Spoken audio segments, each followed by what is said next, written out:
Guys, let's break this list down of just stuff to chat about, just a few reminders.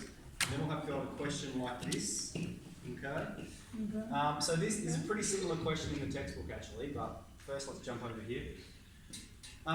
So the first thing I want to point out is there will be some manual integration. Okay, it's not overly complex integration. It's stuff like what's the integral of ax squared. Okay, so ax to the 3 on 3, and fundamental theorem of calculus following that. Okay, so that's exactly what we learned in 8a, which is probability density function. So there will be a little bit of that. So whether you want some integration rules on your cheat sheet or anything like that, it won't be a trig function, it won't be e, it won't be me. Okay, it's just going to be x to the n. We do need to know the difference between the variable x, x30 and s30. Okay, so x is a single observation of the variable x. x30 would be 30, the average of 30 observations of the variable x. Okay, and so we need to remember that the mean of x30 is just going to be equal to the mean of x. Right? The mean of x trumps the mean of x30. And then for S30 we have those other properties where the mean of S30 is 30 times the mean of x. Alright, and the standard deviation of S30 is the square root of 30 times the standard deviation of x. Okay, so remembering those properties. When you're asked to calculate a confidence interval, don't do it manually, just do it in your calculator. Okay, and so it's just a statement. Right? Don't bother writing out the whole formula and processing it. It'll take a lot of time. With statistics, you'll notice this in the exam as well. Because of the nature of statistics, there tends to be lots of words. All right. Yeah. And so this test, you're going to have a little bit more time than we would normally give you because of the amount of word processing involved.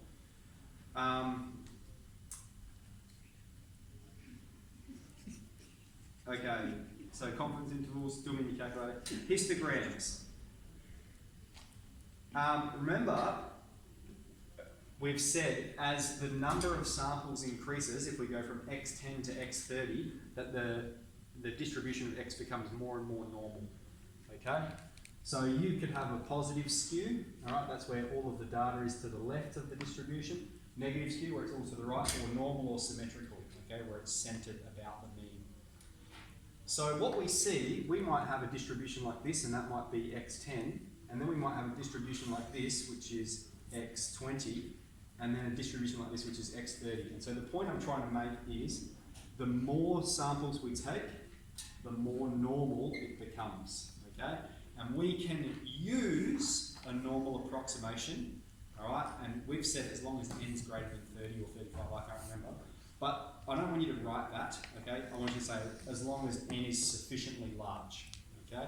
And we can see that it's sufficiently large because x30 has a normal distribution. So that's the point I wanted to make about that. Moving on, there's, I think in a couple of years in a row you've had a question like this. This is the normal distribution function, so that'll sketch it on the Cartesian plane for you, okay? So here's a Cartesian plane and it's just a bell curve, all right? With the mean and the standard deviation and all that. Now it says, it'll say something like, calculate this and state the significance, all right? So that means calculate the area under the curve from 10 to infinity of this function and state its significance, all right? So there's a couple of ways you could do it. You could graph it. You could just put this in your run map. You could even just do NCD, okay? Your lower boundary 10, your upper boundary infinity, and you can get your standard deviation and your mean from this, okay? I can't remember the order they're in, but you'll see it in the function. Using upper, we could just do like times 10 to the 99. Yes. Yeah. Yep. Okay. However, if you put it in this way, all right, it won't accept times 10 to the 99. All right, I've had a couple of people point that error out to me. So rather than infinity, you just have to put a big number like 10,000. All right, that'd be plenty big enough. Okay. So that's really all I wanted to point out, is if you get a question like this, that infinity there, you can type it in your calculator like this, just put a big number in there, or you can just do NCD.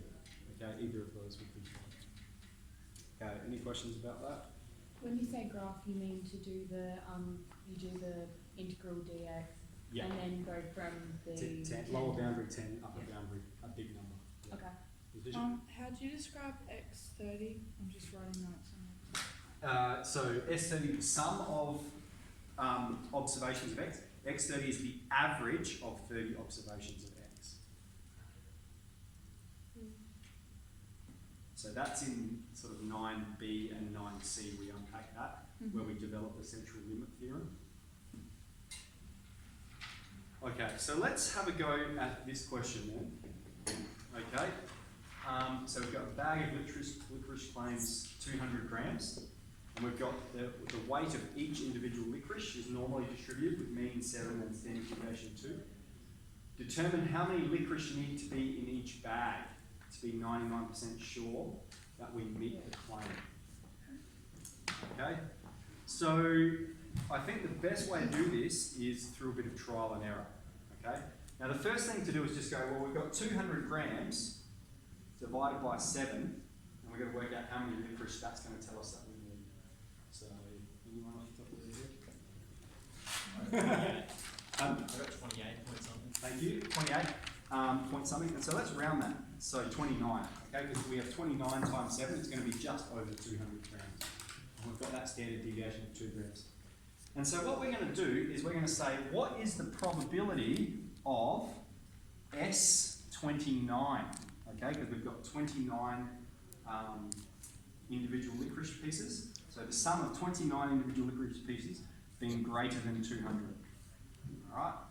And so this is an NCD calculation. And we can put in our lower boundary is 200, our upper boundary infinity. All right, standard deviation and mean. And so because we're doing S29, it means we need the mean of S29, okay? Which is 29 times the mean of x, 29 times 7. And the standard deviation is square root of 29 times 7. Okay, so let's put that information in and calculate this one.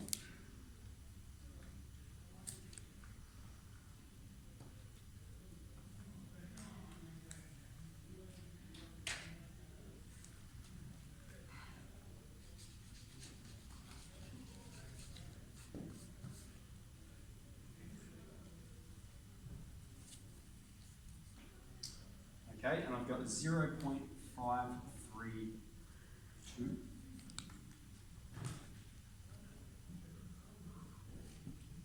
Alright, so that means if we have 29 licorice in the packet, then we've got a 53% chance of the packet weighing more than 200 grams. So do we need more licorice? Yes. So from there we could just jump up to 30, we could jump up to 32, we can just start to anticipate how might it be? I think probably 32 would be a good gap because that's quite a low probability there. And so then what we're going to do is we're going to jump up to, what's the probability of S32 being greater than 200? Okay, and so we're performing that same calculation again, but these two are changing, okay, because we're not talking about the sum of 32, we're talking about the sum of, we're not talking about the sum of 29, we're talking about the sum of 32. So I'm not going to write it all out again, I'm just going to list them like this. So our standard deviation is the square root of 32 times 7. And our mean is 32 times 7.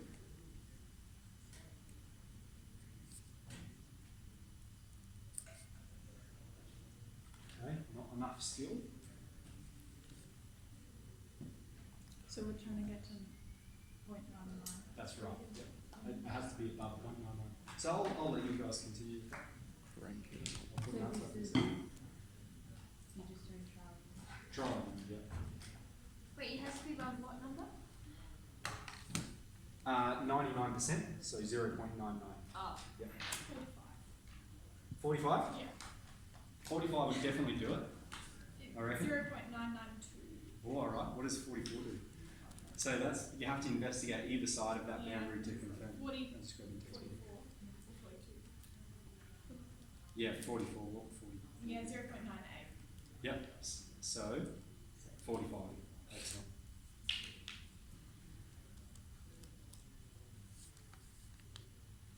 Okay, and this is a question that I just made up myself just then, okay, which is why we've had a significant jump from 29 to 45. All right, in the test, there's one a bit similar to this, and you're not going to need to jump 11 spaces. It was like I said, 2 or 3, and you'll be pretty close to it.